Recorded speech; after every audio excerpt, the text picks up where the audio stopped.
when I was in elementary school, I broke my arm. And I remember having to compensate for having one arm in a cast.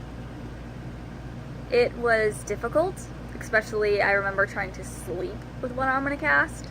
It's not fun to do at all. But what I remember most is just day-to-day routines is totally affected. So I had to find a way around that.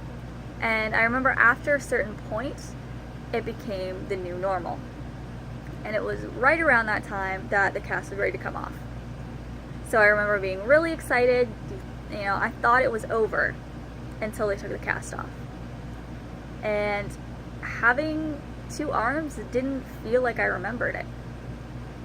It felt like almost like I got a new arm and I didn't know how to work it. It was resisting the things I was trying to get it to do. I had to be careful with it. What happened was it was healed. The bone had healed. But while it was in that cast, the muscles were in the cast as well. So they had not been used. So they needed to be reconditioned to do normal things. So it was a whole other process that I had to go through. And I couldn't just start picking things up and, you know, doing all the things that you can normally do. I had to build up to that. And the reason that I'm talking about this is because it hurt to do. Like, I didn't want to do it, especially as a kid. You know, that's normally not something kids want to do. Like, they don't care. It hurts. They don't want to do it. So I didn't want to do it. But obviously I'm not going to walk around with like an arm that I can't use and just baby it and pretend like it's not there and just don't look at it or talk about it or touch it. And my family definitely wouldn't let me do that. I would look like a crazy person. And they would too. So I had to heal it. I had to go through the process. But emotional hurts, we tend to do exactly that crazy thing that we would never do with a physical hurt. We pretend like it's not there.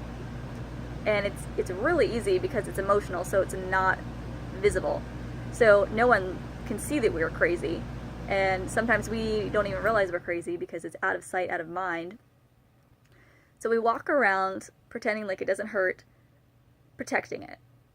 But you can't protect something so much that it's never going to get touched.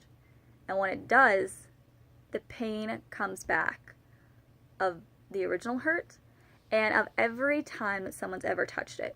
So it will magnify. So I had to learn this the hard way. And sometimes I have to relearn this lesson daily. Because when I came to church, I was going through a lot of emotional healing. And I still am. And there are symptoms. And I can tell you, once you have been healed, you know the process, and you walk with people being healed, you will be able to tell when someone is not healed. And one of two ways that I know of. And one way is they are protective. They put up walls. I put up walls because I was protecting something, and I didn't want anyone to know I was protecting something, so I would keep them at a certain distance. That way, it wouldn't get touched, and they wouldn't know it existed to even address it. So that's one way, is by seeing people who are really protective. Another way is by conversation, because there are some places you can't go with people who aren't healed, because it's painful for them. And you'll see this hesitation. For me, it was a shutdown. And I would numb it so that I could go to those places. I mean, physically I went to those places, but emotionally I was not there.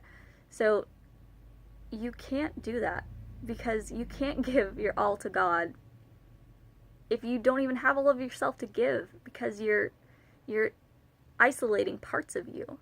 And that's exactly what I did. And I had to learn that you can't isolate just some things. Just like when your body, when you have a broken limb or something damaged, it didn't just affect my other arm when my left arm, right arm, whichever one it was in a cast. It affected everything. Everything had to compensate. Same thing emotionally. I wanted to shut out these emotions that hurt.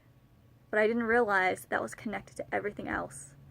So when I went into areas where those emotions were needed or they were present, I didn't understand why I was having these panic attacks and this shutdown and pushback until it was brought to my attention.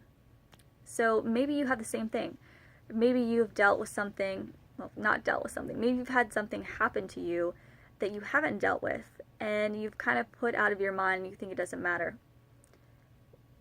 Well, I hate to break it to you, but it does matter.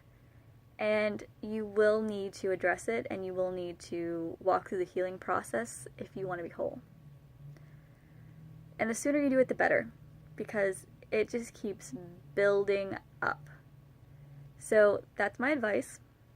I wish I could have given it to myself back when I first started this, and I'll probably have to dig this video out for the next time, because I need to be reminded, because when you're in that process, all you focus on sometimes is how it feels and not the purpose and not where you're going. So that's another thing that I would encourage you to do, is to not dread it, but embrace it and know that it is for your good and that God is merciful and God is gentle, and He's not going to go in there and just start ripping off band-aids, and just, that would be excruciating. And even though you want it to be over quickly, I thought I could run in, full force and just like, let's do it all. And as soon as he started touching stuff, I was like, oh, okay, let's just stop right here. So be thankful that He does it in a process. And find people to walk with you. You're not the only one who's ever been hurt, and you're not the only one who doesn't want to feel pain. I mean, none of us enjoy it. We enjoy the purpose, but not the pain itself. So reach out to people. Don't hide it away.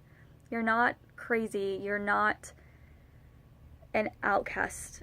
Like, we all have things that we're dealing with and growing and learning. So just don't isolate. Accept that it hurt. Walk through the healing process as quickly as you can. Get started.